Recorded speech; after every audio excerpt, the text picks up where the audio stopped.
I'm honored to speak with you today as we commemorate Memorial Day 2012. We are a university dedicated to education, so let me pause for a moment to remind us all what Memorial Day is all about and how it came to be a U.S. holiday.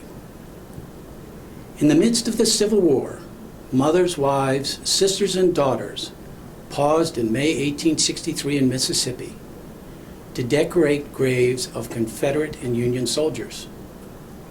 Not too long after, in 1865 in Charleston, South Carolina, freedmen and women cleared the graves of 257 Union soldiers who died as prisoners of war, placed flowers on the graves, and erected a sign at the entrance that read, "Martyrs of the Racecourse." In between these two events, Lincoln went to Gettysburg to dedicate its military cemetery.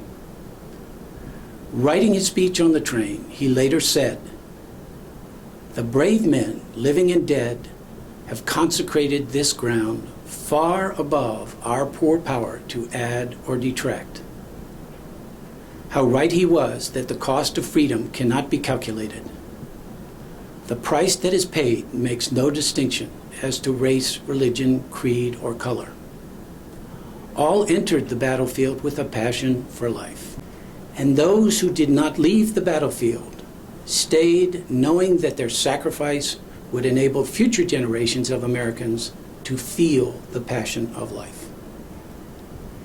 As part of the Civil War healing process, Decoration Day became an annual event celebrated on May 30th because that was the only day on which there was not a battle during the Civil War.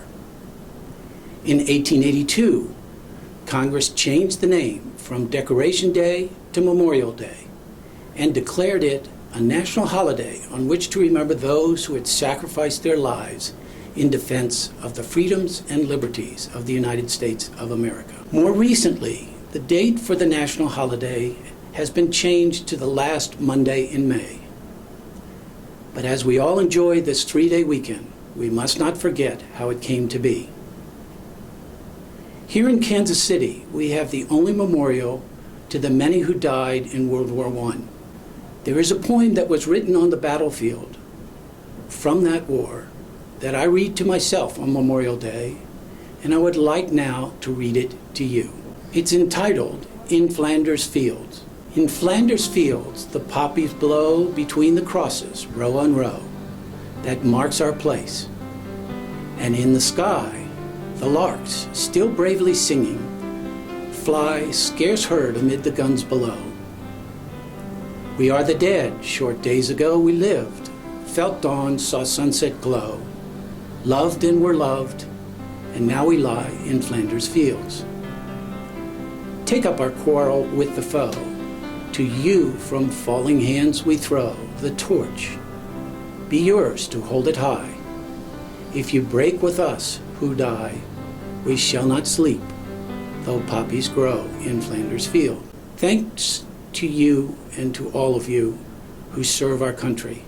Be safe and free from harm during this Memorial Day weekend.